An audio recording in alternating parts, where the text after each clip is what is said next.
subscribe now and press the bell icon. Never miss an update. आवश्यक आहे तेवढा घ्या, म्हणजे सगळा वेळ अगदी संपलाच पाहिजे असं नसतं. 12-14 मिनिट. सभापती महोदया, विरोधी पक्षनेते माननीय अंबादासजी दानवे साहेब यांनी जो या ठिकाणी 260चा प्रस्ताव आणलेला आहे त्याच्यावरती माझं मत मांडण्यासाठी मी या ठिकाणी उभा आहे. सभापती महोदया, मी सर्वच त्यांच्या मताशी सहमत होणार नाही, परंतु काही बाबीमध्ये सभापती महोदया आपण पोलिसांच्या वरती सतत कंप्लेंटच करतो, परंतु आमच्या भागामध्ये काही पोलिसांच्या बाबतीमध्ये पॉझिटिव्ह सुद्धा बाजू झालेल्या आहेत. शेतकऱ्यांनी कापूस विकला आणि त्याच्या व्यापाऱ्यांनी त्याला अडवलं. वडवणी तालुक्यामध्ये 50 लाख रुपये काढून घेतले. तर आमच्या बीडच्या एसपींनी आणि त्यांच्या आधिपत्याखालील एलसीबीनं चांगल्या प्रकारची कारवाई करून शेतकऱ्यांची, बीड तालुक्यातल्या शेतकऱ्यांचे जवळजवळ 20 गावाच्या शेतकऱ्यांचे ते 50 लाख रुपये होते, ते लवकरात लवकर त्या ठिकाणी मिळवून दिले.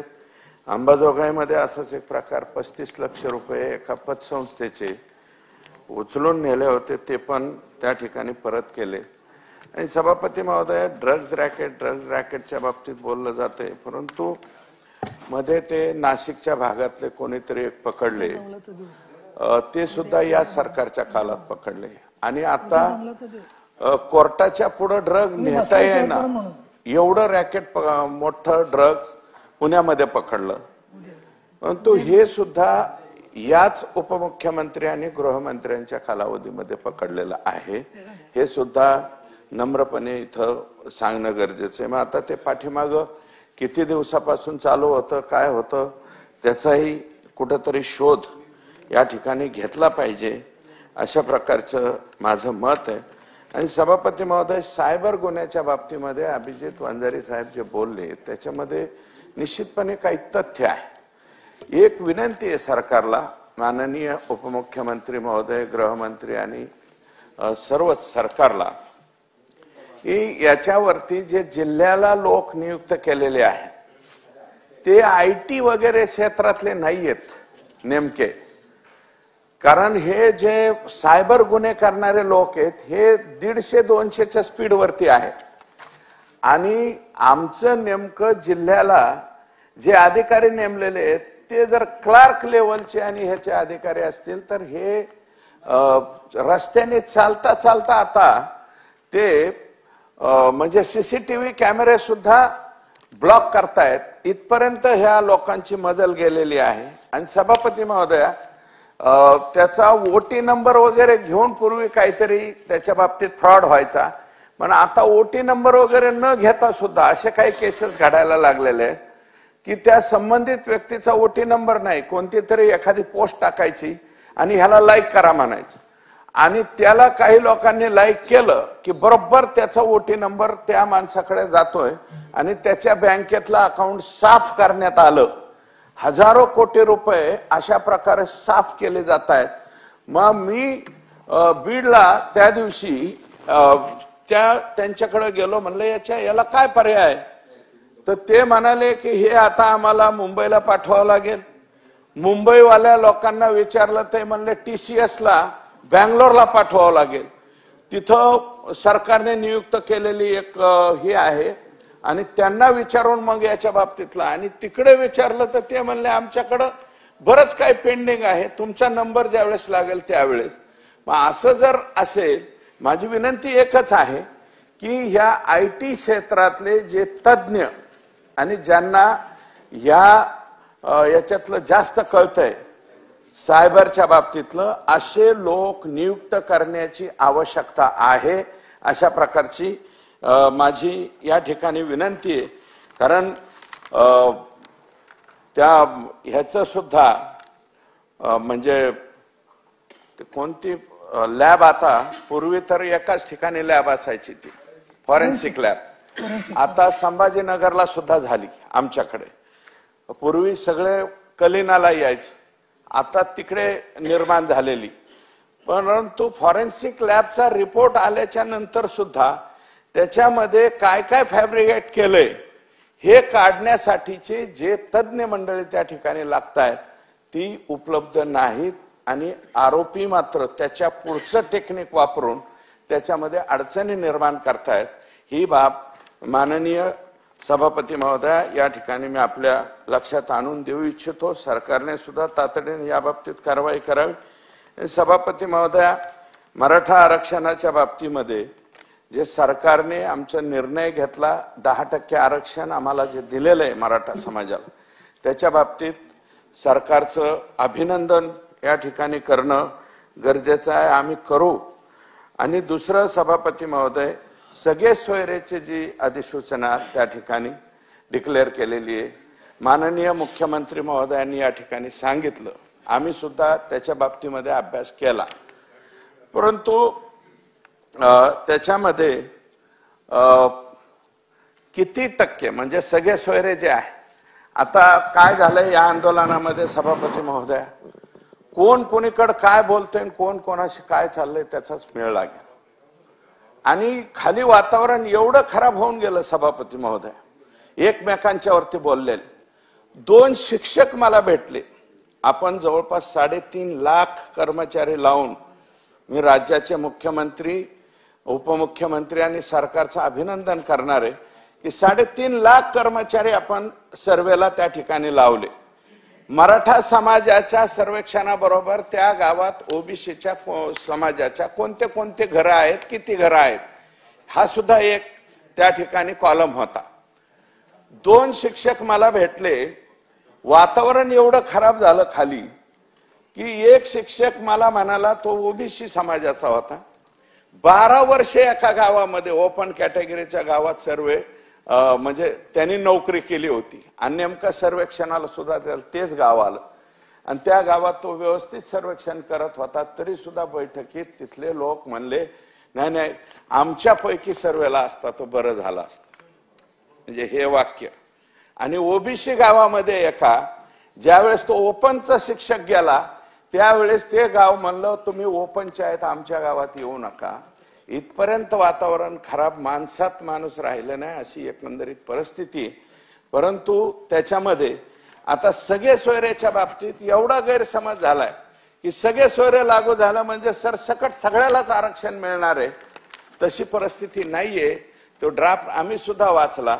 माझी विनंती आहे की याच्या बाबतीमध्ये आतापर्यंत सरकारने सुद्धा आणि सभापती महोदय जेवढा पॉझिटिव्ह धोरण या राज्याचे मुख्यमंत्री आणि सरकारने घेतलेले, एवढं पॉझिटिव्ह धोरण यापूर्वी कधीही घेतलेलं नव्हतं, घेण्यात आलं नव्हतं। आता तिन्ही आरक्षणाचे आम्ही साक्षीदार आहोत। 2014 साली पृथ्वीराज चव्हाण साहेब यांच्या कालावधीमध्ये माननीय नारायणरावजी राणे साहेब यांच्या अध्यक्षतेखाली समिती होती, त्याचे निमंत्रित सदस्य म्हणून सुद्धा आम्ही काम केलं। त्यावेळेस 16% आरक्षण देण्याचा निर्णय झाला, ठीक आहे, ते हायकोर्टामध्ये स्टेट झालं। सभापती महोदय पुढे कोपर्डीची घटना आणि त्याच्यानंतर 58 मोर्चे जे या राज्यामध्ये निघाले, त्यावेळेस देवेंद्रजी फडणवीस साहेब या राज्याचे मुख्यमंत्री होते। सभापती महोदया, एक ह्या व्यक्तीनं अतिशय पॉझिटिव्ह काम करून 16% आरक्षण दिलं होतं। आता सांगताना सुद्धा चुकीचं सांगितलं जातंय सभापती मग, आणि त्यातल्या त्यात सगळ्यात वाईट जर कोणतं झालं असेल तर फेसबुक, व्हॉट्सअप हे जमाना अतिशय वाईट आहे। कोण कोणाला काय म्हणतंय, किती खालच्या दर्जावर म्हणतंय हे जर बघायचं असेल तर सभापती महोदया काही अकाउंट्स आणि हे बघितलं पाहिजे। सभापती महोदया, काही मी अकाउंट सुद्धा चेक केले, राजकारणाचा फड, मावळा मराठा संघटन, महाराष्ट्र राज्य विचारपीठ, असे काही सभापती महोदया हे अकाउंट आहेत फेसबुकवरचे। 5-5 हजार 4-4 हजार पोस्ट एका दणक्यास त्या ठिकाणी पडतात। कोणी माणूस बोलू, कोणी पक्षाचा बोलू, त्याच्या विरोधात शिव्या द्यायला लगेच तयारी त्या ठिकाणी सुरूच करण्यात आलेली। सभापती महोदया, या ठिकाणी जे आहे सगळे सोयरेच्या बाबतीत आता हे 10% आरक्षण दिलंय, माझं मत आहे की मराठा समाजाच्या लोकांनी आता भरपूर जेसीबीने फुलं उधळली, बरेच लोक आमचे मराठवाड्यापासून इथपर्यंत आले, आंदोलनं केली बऱ्याच ठिकाणी, पण आता एक 400-500 लोक त्या जिल्ह्याचे मराठा समाजाचे एकत्र येऊन मुंबई सारख्या हायकोर्टामध्ये जे लोक मराठा आरक्षणावरती किंवा याच्यामधले तज्ञ आहेत, एखादा तज्ञ त्या जिल्ह्यामध्ये बोलवून घ्यावा. हे 10% आरक्षण आपलं कसं टिकेल? टिकलंय ना सभापती महोदय. 16% देवेंद्र फडणवीसांनी दिलेलं आरक्षण 2018 पासून 2021 पर्यंत टिकले, जवळपास 3 वर्षापर्यंत टिकलं. आणि आता माननीय एकनाथ शिंदे साहेबांनी देताना जे सुप्रीम कोर्टाने त्याच्यामध्ये ज्या ज्या त्रुटी काढल्या होत्या त्या सगळ्या त्रुटीची दुरुस्ती करून त्या ठिकाणी आता दिले. तुम्ही आरक्षण दिल्याबरोबर सर्व पक्षीयांनी सांगितलं सगळ्यांना मान्य, एकमताने, याच्यामध्ये कोणी राजकारण त्या ठिकाणी केलेलं नाही, एकमताने सर्व पक्षीयांनी सांगितलं की हे 10% आरक्षण सभापती महोदय आम्हाला मान्य आहे. पण तरी सुद्धा सभापती महोदय मागचं 12 आणि 13% हायकोर्टाने केलं होतं, टक्केवारी हायकोर्टाने कमी केली होती. आणि आता ज्या वेळेस या सरकारने दिले त्याच्यामध्ये 10% आरक्षण दिलंय. आणि त्याच्यामुळे घाबरण्यासारखं एवढं कारण नाहीये. 10% राज्यामध्ये मिळालंय. केंद्रामधलं EWS आजही केंद्रातला अस्तित्वात आहे मराठा समाजाला, ज्याच्यामध्ये सुद्धा सभापती महोदय 10% पैकी आम्ही 7% ॲक्युअर करतोय, जवळपास 7%. आणि 7% ॲक्युअर करत असताना सभापती महोदया एवढं चिंतेचं कारण नाही. आज हे आरक्षण त्या ठिकाणी मिळाले. समाज जे आहे समाधानी आहे, शांत आहे. परंतु नेमकं काय झालंय की काही लोक म्हणजे नेमकं मनोज जरांगे पाटलांच्या बरोबर त्यांच्या आंदोलनाला आमचे बी लोक होते. आम्ही सुद्धा नाही बाबा समाजाचं मन आहे म्हणून आम्ही पण त्यांच्या बरोबर होला हो केलंय. त्यांनी ज्यावेळेस लोक बोलवले त्यावेळेस आम्ही बी हजर राहिलो. मी नाही, बाकीच्या पक्षाचे काही लोक हजर राहिले.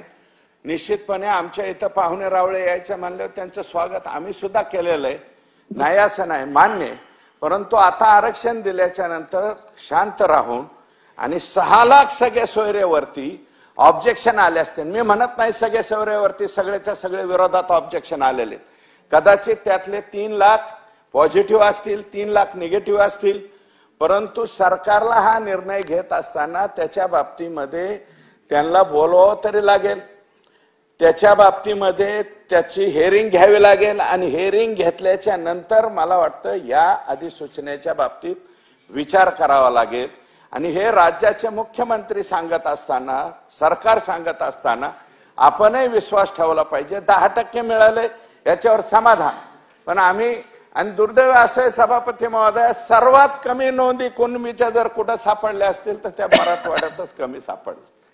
एक आमचा जिल्हा 19,000 पर्यंत सापडला. संपूर्ण मराठवाड्यामध्ये फक्त 50,000 सापड. आता 57 लाख जे म्हणतायत त्या 57 लाखापैकी ऑलरेडी ते सर्वाधिक नोंदी मला वाटतं विदर्भातल्याच, अमरावती विभागातल्या आहेत, नाशिक विभागातल्या आहेत. कारण ते पंजाबराव देशमुख साहेबांच्या पासून ते जे आहे त्या नोंदी तिकडे चालू राहिलेल्या आहेत. उत्तर महाराष्ट्रामध्ये आमचे सगळे लोक ऑलरेडी कुणबीमध्ये गेलेले आहेत, त्याच्यामुळं तिकडे नोंदी सापडतायत. मराठवाड्यात मात्र सर्वात कमी सापडल्या. आणि उद्याच्याला सगळे सोयऱ्याचा जरी कायदा लागू झाला तरी त्याच्यामध्ये सरसकट सगळ्यांना कुणबी सर्टिफिकेट देता येणार नाही. त्याच्यामध्ये कोणाकोणाला, माझं म्हणणं आहे तेच की एखादा सिनियर जे काउन्सिलर आहे त्याला तुम्ही जिल्ह्यामध्ये बोलवा. आणि ही सगळ्यात मोठी अडचण जी आहे, मराठवाड्यातले 8 जिल्हे आणि पश्चिम महाराष्ट्रातल्या 5 जिल्ह्यातले सुद्धा 50% खाली आलेली आहे. सभापती महोदया, या ठिकाणी एकच नम्रपणे म्हणाल, मी अधिकचं वादातीत बोलणार नाही, परंतु आरक्षण मिळाल्याच्या नंतर पुढे जे काल परवा जरांगे पाटील जे बोलले माननीय उपमुख्यमंत्र्यावरती, मला वाटतं हे कोणालाही पटलेलं नाहीये. आता कोणाला 5%, 4% जे लोकांना फेसबुक व्हॉट्सअप वरतीच काहीही म्हणायचं त्यांना पटेल, परंतु ज्या माणसाने आरक्षण दिलं दुसऱ्या वेळेस सुद्धा जो माणूस पॉझिटिव्ह आहे, जो माणूस ड्राफ्ट तयार करताना सुद्धा पहाटे 4-4 वाजेपर्यंत जागलेला आम्ही बघितला, आणि राज्याच्या मुख्यमंत्र्यांनी तर अहो बिलकुल स्वतःच काहीच मानलं नाही ना हो. तुम्ही बोलवलं आंतरवली सराटीला विमान घेऊन, तिथं राज्याचे 6 मंत्री 2 वेळा तिथं गेलेत, प्रोटोकॉल पाळला नाही. राज्याचे मुख्यमंत्री मोर्चाला सामोरं जायला कुठं, तर नवी मुंबईला स्वतः मुख्यमंत्री तिथे जातात. त्यांनी स्वतःचा इगो वगैरे काहीच राखला नाही. आणि तुमच्या वंशावळीच्या बाबतीमध्ये, तुमच्या कुणबी नोंदीच्या बाबतीमध्ये, शिंदे समिती असेल, भोसले समिती असेल, सगळ्याच बाबतीमध्ये तातडीने पॉझिटिव्हली पावलं उचलण्याच्या बाबतीमध्ये हे सरकार कुठंच कमी पडलं नाही.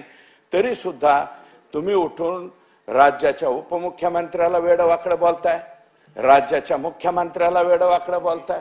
मग आता फक्त आता म्हणताय तुम्ही उपोषण सोडल्याच्या नंतर की 16-17 दिवस माझ्याकडे सरकार आलं नाही. सरकार आलं ना तुमच्याकडे, म्हणजे आपले विभागीय आयुक्त आले, कलेक्टर आले, SP आले, त्यांच्या पुढे काय झालं त्याच्यानंतर मग सरकार नाही गेलं बाबा, घाबरलं. परंतु आता मला असं वाटतं की हे कलगीतुरा चालू ठेवण्यापेक्षा, आणि आता कपिल पाटील साहेब बोलले, मी फक्त एकटं जरांगे पाटलांनाच म्हणणार नाही, आम्ही बोललोत ना.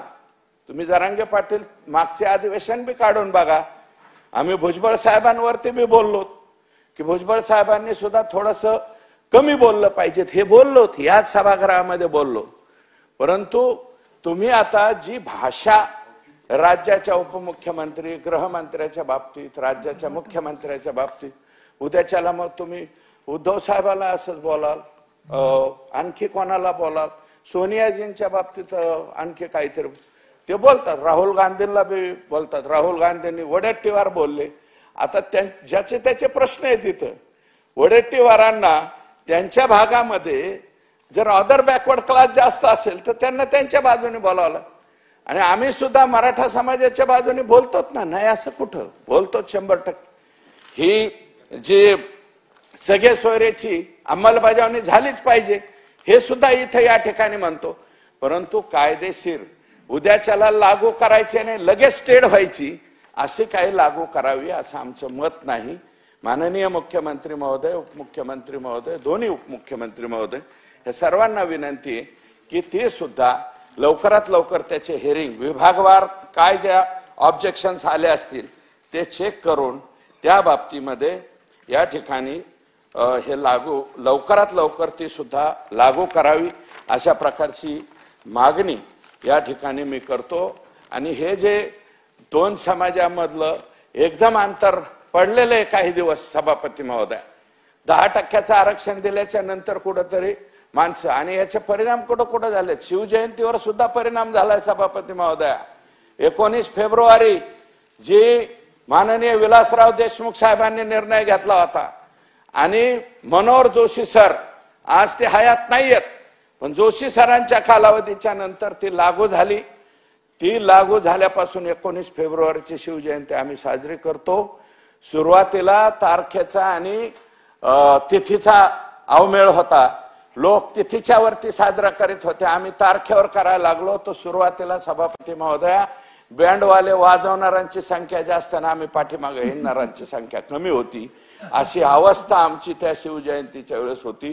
त्यावेळेस पासून शिवजयंती आणली, जोरात शिवजयंती जी आहे ती सुरू झाली.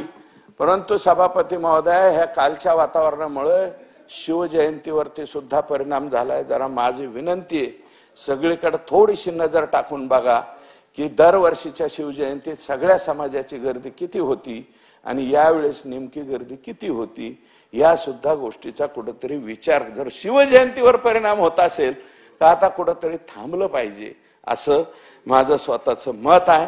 आणि सभापती महोदया, हे जे काही ठराविक अकाउंट्स जर असे फक्त राखेलच वाटायचे काम करीत असतील तर यांच्यावरती ऍक्शन घेतली पाहिजे सभापती महोदया, 100% ऍक्शन घेतली पाहिजे. मग ते कोणी बी चालवत असू, कारण 5-5 हजार एकाच वेळेस मेसेज पडतात, लगेच अगेन्स्ट मध्ये, लगेच शिव्या, लगेच असं की अशा प्रकारचं परसेप्शन तयार केलं जातंय. सभापती महोदया, कुणीच बोलायला तयार व्हाय. कुणाला वाटतंय मी बोललो की माझा आता मोदाळा होतोय का काय म्हणून सगळं चिडीचूप.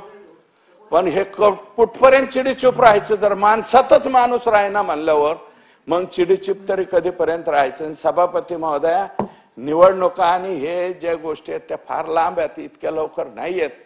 आणि मागच्या वेळेस देवेंद्र फडणवीसांनी आरक्षण दिलं, शेव मेरिटवाल्यांनी आमच्या काही जागा घातल्या आणि काही जागा पवार साहेब पावसात भिजल्या की आमच्या जागा कमी झाल्या. नेमकं जिथं पाहिजे तिथं भाजपला जागा किती मिळाल्या? 1 का 2? 1 जागा राहुल कुलांची मिळाली पश्चिम महाराष्ट्रात. जे जयकुमार गोरे साहेब निवडून आले 3000 मतांनी, ते बी तिथं त्यांचा पण समाज आहे. आणि त्या बिचाऱ्यांनी पृथ्वीराज चव्हाण साहेब, ते काँग्रेसमध्ये होते त्यावेळेस पासून पाण्याचं काम केलं आणि नंतर सुद्धा बऱ्यापैकी ते ओबीसी असून सुद्धा चांगलं काम करून 3000 मतांनी निवडून आलेले. तेवढी एक आमची भाजपची सीट. बाकीच्या सीट आमच्या कुठे गेल्या? जिथे मेजर समाज आहे तिथं आमच्या पुणे शहरामध्ये सगळे आले ना. शहरात आले, शहरात आमचे लोक कमी आहेत. नेमके शहरामध्ये विचाराचे मत आहेत ना, शहरामध्ये विचाराची मत कमी आहेत. आणि मी पाहिलं सभापती महोदया, देवेंद्रजी मुख्यमंत्री असताना त्यांनी यात्रा काढली होती बघा. त्या शिवसेना आणि भाजपाची दोन्ही पक्षाची मिळून यात्रा होती.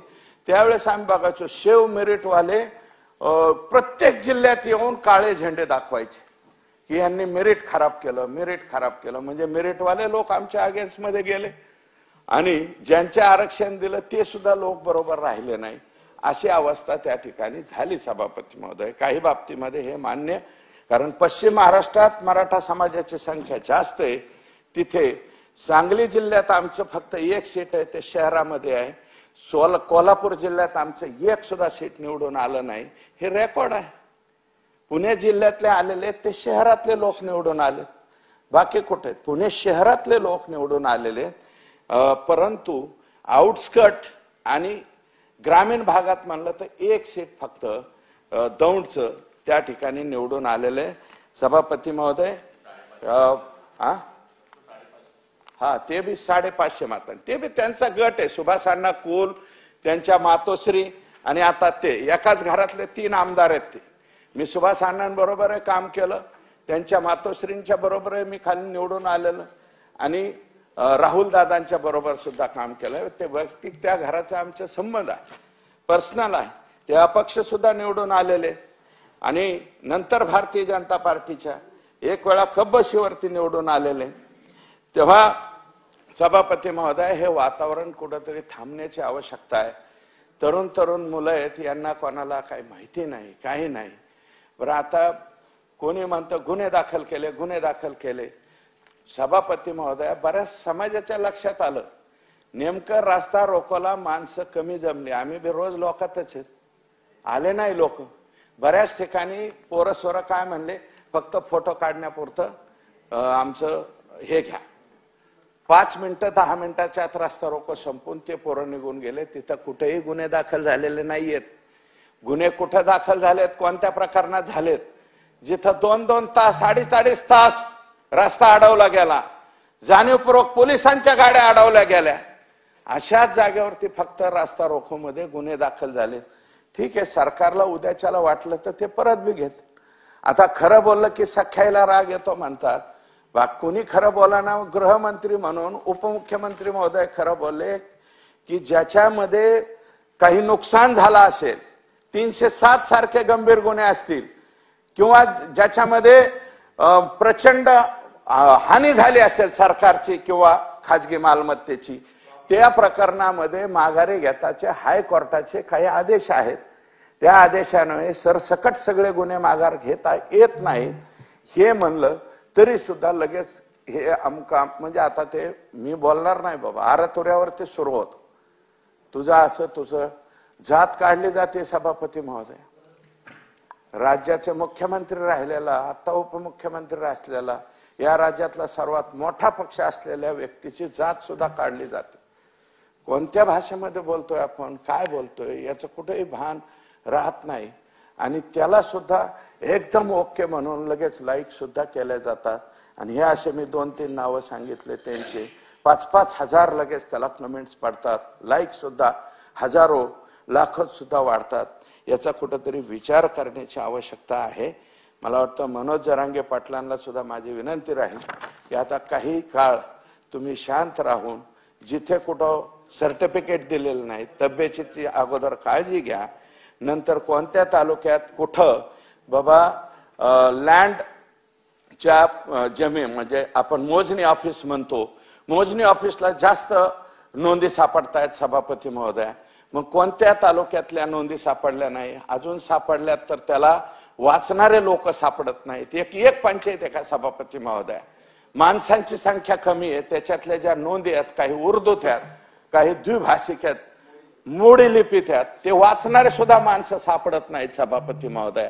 ते सापडून आणावं लागते, कलेक्टरकडे जावं लागतंय, ऑर्डर काढावं लागते.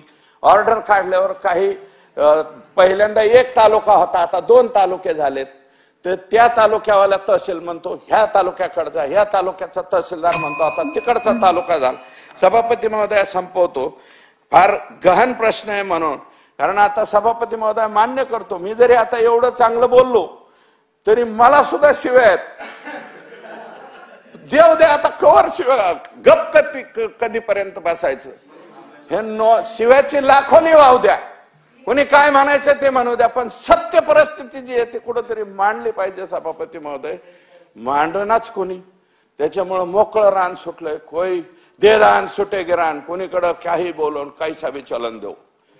कोण काय बोलतंय, कोणाचे कोणाला मेळ नाही, ताळ नाही, काय नाही, काय चाललंय. आणि मग आता एवढं सरकार पॉझिटिव्ह, मुख्यमंत्री एवढा मोठा पॉझिटिव्ह, त्या मुख्यमंत्र्याला बी उलट बोलायला सुरुवात करायची म्हणल्यावर मग आता त्याच तरी मनात राहील का हे पुढं काय वाढवावं, काय करावं, नेमकं काय चाललंय.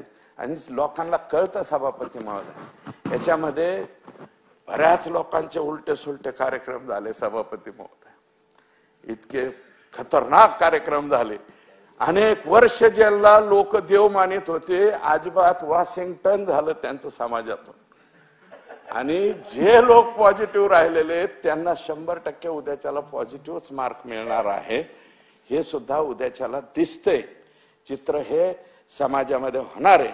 परंतु 2 समाजामध्ये जाती जातीत पडलेली तेढ आहे, हे आता कुठंतरी जुळून घेण्याचे आणि कमी करण्याचं काम त्या ठिकाणी व्हावं, अशा प्रकारची विनंती या ठिकाणी मी करतो. सभापती महोदया, या ठिकाणी मराठा समाजाचं आरक्षणासह पूर्वी जे आहे ते 10% EWS मधून आम्हाला मिळत होतं. आता जे आहे ACBC लागू होण्यापूर्वी 100 बिगस मागास जाती EWS मध्ये होत्या. जैन, मुस्लिम, शीख, पारसी राज्याचे आरक्षण प्रवर्ग या जातींची जी संख्या आहे सभापती महोदया, ओबीसींची 513, त्यात कुणबीचा सुद्धा समावेश होतो. कुणबी म्हणजे कुणबी आणि मराठा दोन्ही पण, हे 513 जाती या ठिकाणी येत आहेत. आणि मराठा सह ACBC मध्ये होता, आता मराठा राज्यापुरता डिलीट होईल, केंद्रापुरता मात्र तो लागू होईल.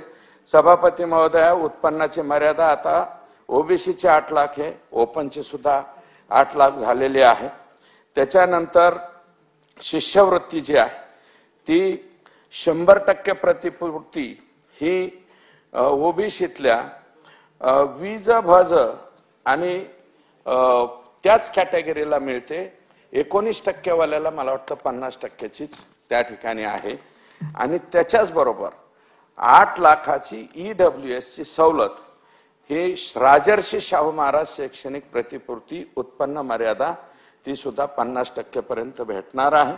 सभापती महोदय, स्वाधार असेल, स्वयं योजना असेल, ज्ञानज्योती सावित्रीबाई फुले आधार असेल आणि डॉक्टर पंजाबराव देशमुख निर्वाह भत्ता.